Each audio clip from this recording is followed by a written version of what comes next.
माटी की गुड़िया, लकड़ी की खाट, पगडंडियों पर खेलते बच्चों की अट्टहास, दौड़ते शहर के शोर में मुझे गांव की हर बात आज भी याद है। इस बार गांव यात्रा कार्यक्रम के लिए हम निकल चुके हैं पाकुड़ जिला की ओर। हमारा गंतव्य है महेशपुर प्रखंड में स्थित काठशाला गांव। काठशाला झारखंड के पारंपरिक लय में डूबा एक अत्यंत मनमोहक गांव है। यहाँ खेत खलिहानों में रागनियां गाते किसान, पेड़ की ठंडी छांव में जमी चौपालें और गांव के खेतों की मेड़ों पर प्राकृतिक रूप से उगे झरबेरी के बेर देखकर ऐसा लगता है मानो हम प्रकृति की गोद में आ पहुंचे हैं। यह गांव कानीझारा पंचायत के अंतर्गत आता है। करोड़ों का घर बनाया है उसने शहर में, पर बच्चों को आंगन दिखाने वो आज भी गांव लेकर आता है। ये बात कितनी सच है ना। हमसे जब भी कोई पूछता है कि आप कहाँ से हैं, तो हम उन्हें अपना गांव बताते हैं। और हमारे इस कार्यक्रम में झारखंड के इन्हीं गांवों की यात्रा पर हम आपको लेकर के चलते हैं। आज इसी कड़ी में हम जाने वाले हैं कानीझारा पंचायत के काठशिला गांव में, जो कि महेशपुर ब्लॉक में पड़ता है, पाकुड़ डिस्ट्रिक्ट के। इस गांव के ज़्यादातर लोग जहां बाकी गांवों की तरह खेतीबाड़ी पर निर्भर करते हैं, बहुत सारी आबादी यहां पर हस्तशिल्प में भी बहुत माहिर है। चलिए अब समय नहीं गवाते हैं और निकल चलते हैं काठशाला की यात्रा पे।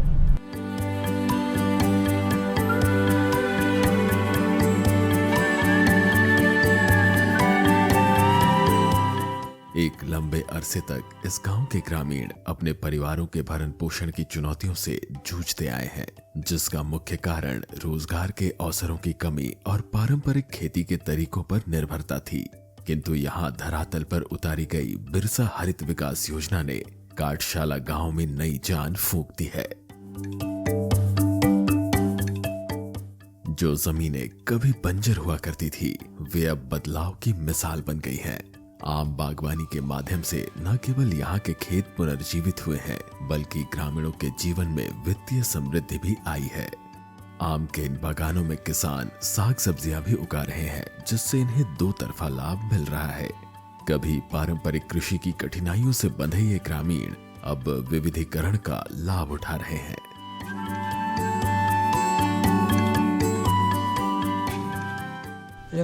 আমি বলেছিলাম আমের গাছ লাগাবার জন্য, তো আমার পঞ্চায়েত থেকেই ব্যবস্থা করে, ব্লক থেকে ব্যবস্থা করে আমরা আম গাছ লাগিয়ে দিয়েছে।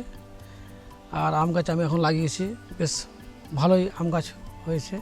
আর এই জমি থেকে আমি আরও সবজি চাষ, আমি আলুও লাগিয়েছি। হ্যাঁ, আর কদিন আগে সবজিও ছিল, আর এখন সরষা আছে। এখন আমি বেশ ভালোই আছি মানে চাষ করে। আমাদের জন্য এই চাষের জন্য আমাদের এই সিঁচাই মানে কুয়া দিয়েছে আর কি। এই কুয়া থেকে আমরা জল মানে উঠাচ্ছি আর কি, উঠে চাষ করছি, জল মানে সেচে মানে ছিট করছি আর কি।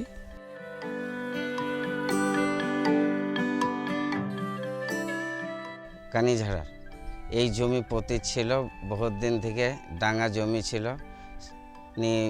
বৃহস্পতিবার পঞ্চায়েত দিবসের দিন আমি অ্যাপ্লিকেশন করেছিলাম পঞ্চায়েতে। পঞ্চায়েত থেকে আমার প্ল্যান্টেশন স্যাংশন হলো। ওই প্ল্যান্টেশন থেকে আমার জমি সমতল হলো এবং খেতিবাড়ি করছি। আর এই আমের গাছ আছে।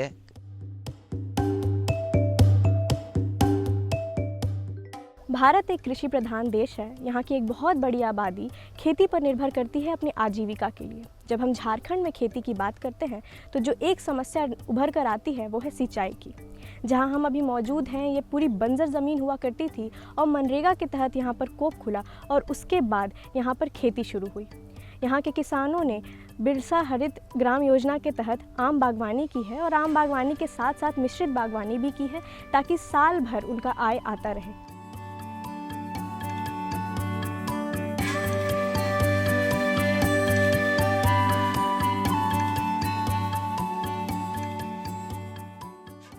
व्यक्तिगत विकास में खेतों की महत्वपूर्ण भूमिका को पहचानते हुए काठशाला में एक खेल के मैदान का निर्माण किया गया है।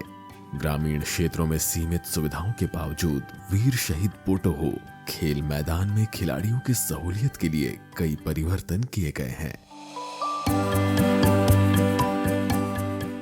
এখানে আমাদের মাঠে অনেক অসুবিধা হতো খেলার জন্য, তাই জন্য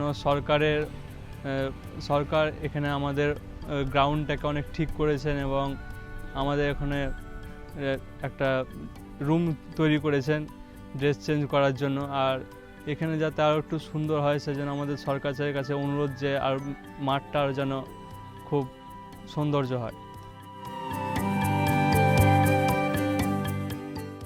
यहाँ मनरेगा के तहत मैदान का समतलीकरण किया गया है और साथ ही 15वें वित्त आयोग के अंतर्गत महिलाओं एवं पुरुषों के लिए अलग अलग 2 चेंजिंग रूम्स का निर्माण भी करवाया गया है।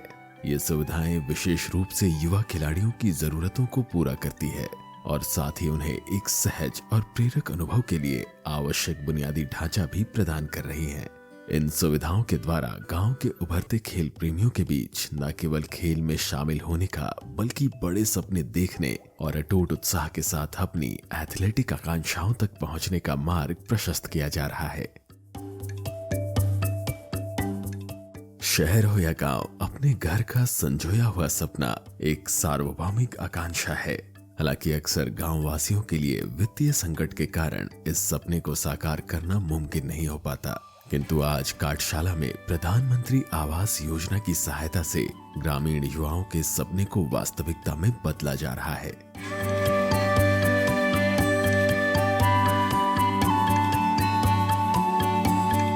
मेरा घर में ইটে ছিলাম স্যার, মাটির ঘরে ঝুপড়িতে জল পড়তো, বৃষ্টি হতো, ভিজতাম বাচ্চাকে নিয়ে, দিয়ে এখন ঘর মিলা আন্দাবাস দিয়ে বেশ ভালোই আছি এখন বাচ্চাকে নিয়ে।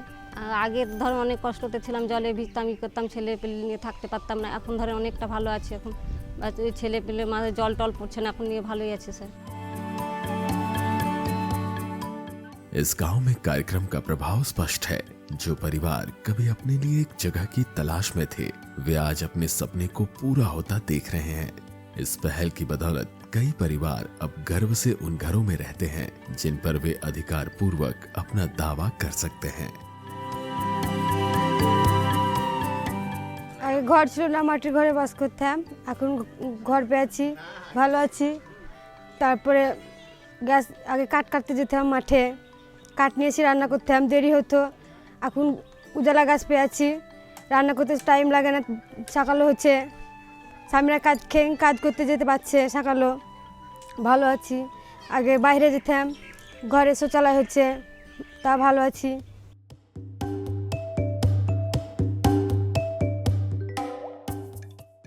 गांव में भीमराव अंबेडकर योजना के तहत विधवा महिलाओं को भी आवास मुहैया कराया गया है। साथ ही उज्ज्वला योजना द्वारा कई परिवारों को गैस कनेक्शन भी दिया गया है।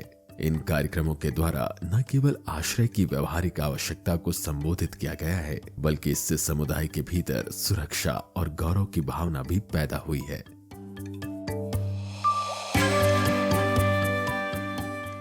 उज्ज्वला गैस मिला था। पहले हम लकड़ी में खाना बनाते थे, धुआं लगता था, उससे गैस मिला है, उससे थोड़ा सा खाना वाना बनाते हैं, टाइम भी बचता है और थोड़ा सा बच्चा उच्चा को भी ध्यान देते हैं। टाइम बचता है तो बहुत सारा धुआं लगता था, धुआं लेने से सांस कष्ट हो रहा था, तो उज्ज्वला गैस मिला है। काठशाला गांव में स्वास्थ्य केंद्र मौजूद नहीं है, किंतु यहाँ सहिया दीदी गांव में स्वास्थ्य की दिशा और दशा की मजबूत कड़ी है। कुपोषण दूर करने के लिए सरकार ने कई योजनाएं बनाई है और उसके क्रियान्वयन में इनकी भूमिका अहम रही है। साथ ही गांव में सहिया दीदी कई और अहम पहलुओं पर कार्य करती हैं। घर में जन्मे बच्चे की देखभाल से लेकर गांव वासियों में स्वास्थ्य संबंधित विषयों पर जागरूकता फैलाना इनकी ही जिम्मेदारी होती है। ग्रामीण शिक्षा भारत की कई प्रमुख समस्याओं के समाधान में महत्वपूर्ण भूमिका निभाती है। काठशाला में शुरुआती शिक्षा पर ध्यान देने के लिए आंगनबाड़ी एवं एक प्राथमिक विद्यालय का निर्माण किया गया है। इस विद्यालय में छात्रों के कल्याण और गुणवत्तापूर्ण शिक्षा सुनिश्चित करने के लिए कुछ महत्वपूर्ण पहलुओं पर ध्यान देने की आवश्यकता है। एक गंभीर चिंता यह है कि स्कूल के चारों ओर कोई घेराव नहीं है। एक सुरक्षित स्थान न केवल छात्रों की सुरक्षा के लिए आवश्यक है, बल्कि सीखने के लिए अनुकूल वातावरण बनाने के लिए भी आवश्यक है।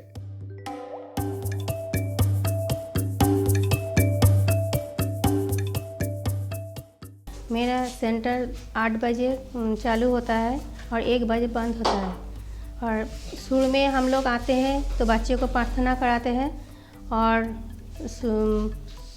नाश्ता में सूजी देते हैं और खिचड़ी में दोपहर मिड डे मील खिचड़ी मिलता है। बच्चों को हम लोग पढ़ाते हैं।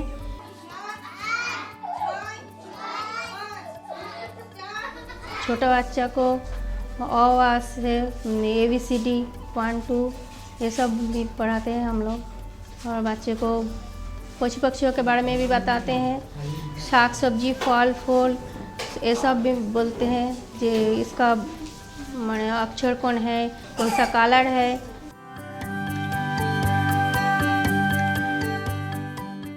इसके अलावा कक्षा 5 तक शिक्षा प्रदान करने के लिए जिम्मेदार केवल 2 शिक्षकों की उपलब्धता की वजह से स्कूल को कई चुनौतियों का सामना करना पड़ता है। इससे गहन शिक्षा और गुणवत्ता से समझौता करना पड़ रहा है। बच्चों के भविष्य के लिए एक मजबूत नींव तैयार करने के लिए शिक्षकों की इस कमी को दूर करना अति आवश्यक है। तो होने से ज़्यादा अच्छा है क्योंकि रोड पार करके बच्चा जाना पड़ता है गरवाड़ी। अगर यहाँ 8 तक भी हो जाएगा, मिडिल तक भी बच्चे सेव हो जाएंगे। साइकिल से बच्चे जाते हैं, अधिकतर बच्चे एक्सीडेंट हो जाते हैं और गरवाड़ी तो यहाँ से बहुत रोड पार करके जाना पड़ता है। अगर ये से 8 तक हो जाएगा तो और अच्छा रहेगा। और बाउंड्री रहने से क्या है, बगल में नदी है, बच्चा भी आना जाना करते आ रहे हैं। हम लोग भी नदी जब भर जाता है डर लगता है, हम लोग को ध्यान देना पड़ता है। यही सबसे ज़्यादा दिक्कत है। आज 2 टीचर 80 बच्चे, इसमें भी परेशानी होती है। एक और गंभीर मुद्दा छात्रों के लिए स्वच्छ पेयजल की सुविधा का अभाव है। यहाँ के छात्र अपने दिन का एक महत्वपूर्ण हिस्सा स्कूल परिसर में बिताते हैं, इसलिए स्वच्छता और स्वच्छ पानी तक पहुँच काफी अहम हो जाता है। गुणवत्तापूर्ण शिक्षा की राह में अंतर को पाटने के लिए यह जरूरी है कि इन मुद्दों का तुरंत समाधान किया जाए। हमारे यहाँ प्रॉब्लम है क्या, यहाँ जो है स्कूल के लिए बाउंड्री मेरा मेन प्रॉब्लम है। और पानी के लिए, पानी जो है बच्चों के लिए परेशानी हो रही है। जगह बीच बीच में जो है पानी का दिक्कत होता है, बच्चे परेशान होते हैं। एमडीएम बनाने के लिए भी दिक्कत होता है। फिलहाल हम मौजूद हैं काठशाला की एकमात्र पाठशाला में। यहाँ पर सिर्फ कक्षा 5वीं तक ही पढ़ाई होती है। कुल 80 बच्चे मौजूद हैं यहाँ पर और उस पर सिर्फ 2 शिक्षक हैं। प्राइमरी एजुकेशन बच्चों के लिए बहुत ही इम्पॉर्टेंट होता है। ऐसे में शिक्षकों की अनुकूल संख्या होनी बहुत ज़रूरी है। कुछ कमियां हैं स्कूल में, जैसे कि विद्यालय के प्रांगण में कोई बाउंड्री नहीं है, पानी की भी बहुत कमी है। अगर इन कुछ क्षेत्रों में ध्यान दिया जाए और हायर एजुकेशन पर ध्यान दिया जाए इस गांव में, तो यहाँ के बच्चे पढ़ लिख कर बहुत अच्छा कर सकते हैं। कुपोषण और खाद्य असुरक्षा जैसी गंभीर समस्याओं से भारत का संघर्ष जग जाहिर है। कुपोषण को खत्म करने के लिए सरकार द्वारा राष्ट्रीय पोषण मिशन के तहत सार्थक प्रयास किया जा रहा है। सरकारी स्कूलों में पोषण वाटिका की शुरुआत की गई है। इसके अंतर्गत प्रत्येक विद्यालय में पोषण वाटिका स्थापित करके हरी सब्जियां उगाई जा रही हैं। इन सब्जियों को मध्याह्न भोजन बनाने के उपयोग में लाया जाएगा। पोषण वाटिका से उगाई जाने वाली सब्जियां पोषक तत्वों से भरपूर होती है। पौष्टिकता से युक्त भोजन मिलने से बच्चों का स्वास्थ्य भी बेहतर रहेगा और ये मानसिक और शारीरिक रूप से भी तंदुरुस्त रहेंगे। मेरे पीछे जो आप देख रहे हैं वो पोषण वाटिका है, जो कि झारखंड सरकार की एक योजना है, जिसके तहत झारखंड सरकार हर विद्यालय को राशि देती है जिससे कि वो पोषण वाटिका बना सकते हैं, जिसमें कि फल सब्जियां साग ये सब लगाया जाता है और इस तरीके से बच्चों की जो पोषण की नीड है उसको पूरा किया जाता है। इसमें जो मजदूर लगते हैं वो मनरेगा से आते हैं। इन साग सब्जियों का इस्तेमाल बच्चों के मिड डे मील में किया जाता है। झारखंड सरकार द्वारा बीते वर्षों में कई योजनाओं की शुरुआत की गई है। इन योजनाओं से जुड़कर ग्रामीण इलाकों की महिलाएं आत्मनिर्भर बन रही हैं। साथ ही इससे ग्रामीणों के सेहत और आय दोनों में अच्छा सुधार हो रहा है। ऐसी ही एक प्रभावशाली शुरुआत है दीदी बाड़ी योजना। दीदी बाड़ी योजना के तहत इस गांव की महिलाएं अपने घर के आसपास मौजूद खाली जगह पर अलग अलग प्रकार की साग सब्जियां उगा रही हैं। इस योजना का उद्देश्य लोगों को उनके स्वास्थ्य और पोषण के प्रति जागरूक करना है। আমাদের দিদি বাড়ি যোজনা থেকে এই সব সবজি লাগাতে দিয়েছে, ওগুলা আমরা লাগিয়ে আমরা নিজেরাই জল সেচ করি, জল দেই।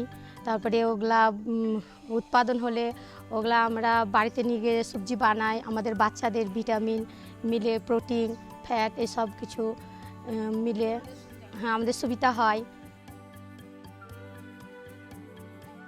इस योजना से जुड़कर काठशाला की महिलाओं ने अपनी आर्थिक हालत सुधारी है और आज अपने घर के पास पड़ी बेकार जमीन पर बैंगन, टमाटर, हरी मिर्च, लौकी, करेला आदि सब्जियों की खेती करके न सिर्फ अपनी सब्जियों की दैनिक जरूरतों को पूरा कर रही हैं, बल्कि बाजार में बेचकर परिवार चलाने के लिए आर्थिक उपार्जन भी कर रही हैं। दीदी बाड़ी योजना सरकार की एक महत्वाकांक्षी योजना है, जिसके तहत सरकार चाहती है कि गर्भवती महिलाएं और नवजात शिशुओं को पोषण मिले। इसके लिए सरकार उनको सीड मुहैया कराती है और साथ ही साथ मनरेगा के तहत मजदूर मुहैया कराती है, ताकि वो अपने घर के आंगन में एक छोटी सी खेती करें, फल सब्जियां उगाएं और खाएं। ग्रामीण क्षेत्रों में प्रकृति के साथ रहना और प्राकृतिक रूप से जीवन यापन करना ग्रामीण जीवन शैली का एक अभिन्न अंग रहा है। इस गांव में कई ग्रामीणों द्वारा मिट्टी और बांस से विभिन्न वस्तुओं का निर्माण किया जाता है। ये कारीगर अपने कुशल हाथों से बांस का उपयोग करके उत्कृष्ट वस्तुएं बनाते हैं, जो पारंपरिक शिल्प कौशल की समृद्ध विरासत का प्रदर्शन करता है। আমি এই টুকরি বানাই, হাটে বিক্রি করি, আমার সংসার চলে। খালাই বানাই, झांझुरी टुकड़ी बनाए।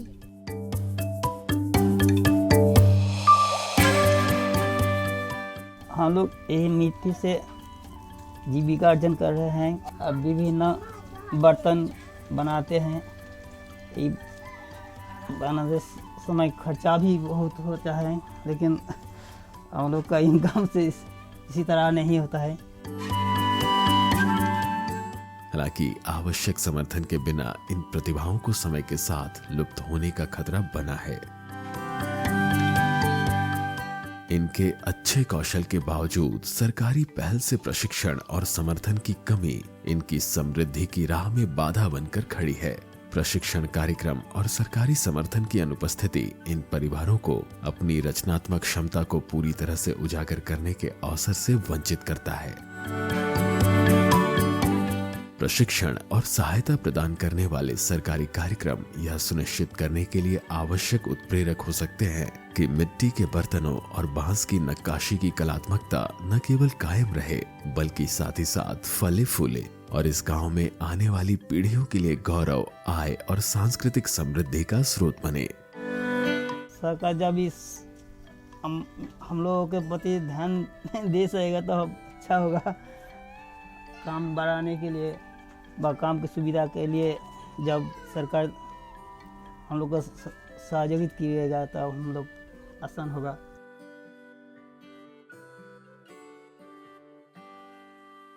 पानी के महत्व को एक मूलभूत आवश्यकता के रूप में स्वीकार किया जाता है। काठशाला गांव में 15वीं वित्त योजना से पानी की जरूरतों के लिए जल मीनार का निर्माण किया गया है। साथ ही इस गांव में हर घर नल जल कार्यक्रम को धरातल पर उतारने की तैयारी भी हो चुकी है। इस योजना के अंतर्गत हाल ही में गांव का सर्वेक्षण किया गया है और जल्द ही यहाँ पे काम शुरू हो जाएगा। आने वाले दिनों में नलों की लयबद्ध ध्वनि गांव के हर घर में गूंजेगी। हर घर में नल के पानी का आगामी कनेक्शन अधिक सुलभ, कुशल और सामंजस्यपूर्ण जीवन शैली को पोषित करेगा। आधुनिक भारत के निर्माताओं ने हमारे गांवों के पिछड़ेपन और भयावह स्थितियों पर ध्यान देते हुए एकीकृत ग्रामीण विकास योजनाओं पर कार्य किया है।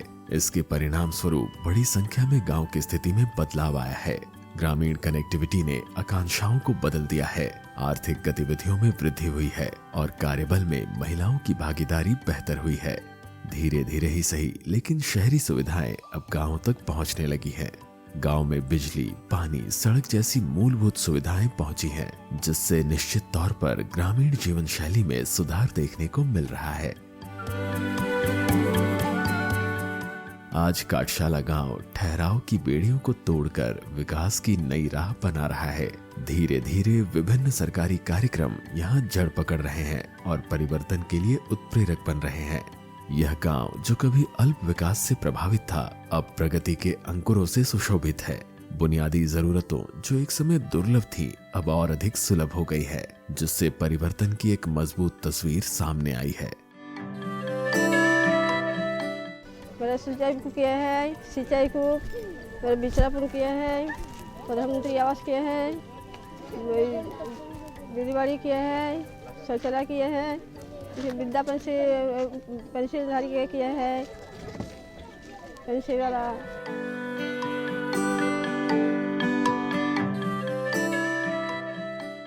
आज ग्राम यात्रा कार्यक्रम के अंतर्गत हम लोग ग्राम काटशाला पंचायत कानीझारा में उपस्थित हैं। यहाँ पे देख रहे हैं हम लोग ग्राम की महिलाएं, बच्चे उपस्थित हैं। यहाँ पे सरकार के द्वारा जो महत्वपूर्ण योजनाएं चलाई जा रही है उसमें अगर हम ग्रामीण विकास की योजनाओं की बात करें तो प्रधानमंत्री आवास योजना है। अभी नया सरकार के द्वारा आवास योजना चलाई जा रही है, अबुआ आवास योजना, जिसे हम लोग सरकार आपके द्वार कार्यक्रम के माध्यम से। अगर हम विधवा पेंशन योजना की बात करें तो अगर मृत्यु प्रमाण पत्र है तो विधवा पेंशन योजना का लाभ आसानी से दिया जा सकता है। अगर हम मनरेगा की बात करें तो मनरेगा योजना के द्वारा बहुत सारी योजनाएं संचालित होती है। इसमें खासकर बिरसा हरित ग्राम योजना बहुत ही महत्वपूर्ण योजना है, जैसा कि आज हम लोगों ने देखा है। आम बागवानी प्लस उसमें अमरूद मिक्स फार्मिंग भी किया जाता है। आज हम लोगों ने देखा कि उसमें इंटर क्रॉपिंग भी किया जा रहा है, सिंचाई कूप भी दिया गया है। पशुधन योजना के लाभुक हैं उनको गाय सेड भी दिया जा रहा है। पेयजल के लिए हम लोग जल मीनार लगाते हैं। हर घर जल नल योजना चलाए जा रहे हैं। इस गांव में भी हम लोग जैसे ग्रामीण बता रहे थे, मुखिया जी भी बता रही थी कि यहाँ पे सर्वे का कार्य पूरा हो चुका है। अब जल नल योजना का इम्प्लीमेंटेशन शीघ्र ही कराया जाएगा। सोलर आधारित जल मीनार की भी प्रत्येक गांव में 15वां वित्त योजना से बनाया गया है, प्लस पीएचडी विभाग के द्वारा भी कुछ जल मीनार बनाया गया है। पीएम किसान सम्मान निधि प्लस जो है ऋण माफ़ी योजना भी सरकार के द्वारा चलाई जा रही है। इसके द्वारा भी किसानों का ऋण माफ प्लस सम्मान निधि में हम लोग जानते हैं कि सरकार के द्वारा हर एक किसान के खाते में राशि आती है, जिससे वो खाद बीज और सिंचाई में अपना उसको यूज कर सकें। 2006 में पंचायती राज मंत्रालय ने पाकुड़ को देश के 250 सबसे पिछड़े जिलों में एक के रूप में चिन्हित किया था, किंतु आज यह जिला अपनी कहानी को एक नए जज्बे के साथ फिर से लिख रहा है। अपने विकास के ताने बाने में आई दरारों को सुधारते हुए यह जिला परिवर्तन के पथ पर चल पड़ा है। किसी भी बदलाव की शुरुआत जमीनी स्तर पर ही होती है। यहाँ जो गांव कभी बुनियादी आवश्यकताओं से वंचित थे, वे आज नए इरादे और इच्छा शक्ति के साथ परिवर्तनकारी फसाने बयां कर रहे हैं। काटशाला के ग्रामीण बहुत ही कर्मठ और जागरूक हैं। ऐसे तो इस ग्राम में बहुत सारी योजनाएं धरातल पर लागू हो चुकी हैं, पर कई और योजनाओं को धरातल पर लागू करने की ज़रूरत है। और मुझे लगता है कि इस ग्राम में लोगों की जितनी जागरूकता है, जल्द ही बहुत सारी योजनाएं लागू हो भी जाएंगी और ये ग्राम आदर्श ग्राम के रूप में उभर कर आएगा। इस गांव की सबसे खास बात जो है वो यहाँ की लोगों के हस्तशिल्प की कला। ये जो मिट्टी के बर्तन बनाते हैं या जो बांस के बर्तन बनाते हैं, इन पर अगर सरकार का ध्यान जाए और इनमें मार्केटिंग की जाए और इनको प्रशिक्षण दिया जाए तो आने वाले समय में ये इनके आय का बहुत अच्छा स्रोत हो सकता है। इसी के साथ मुझे और हमारी टीम को दीजिए इजाज़त। मैं मिलूँगी आपको गाँव यात्रा के अगले अंक में। तब तक के लिए जोहार।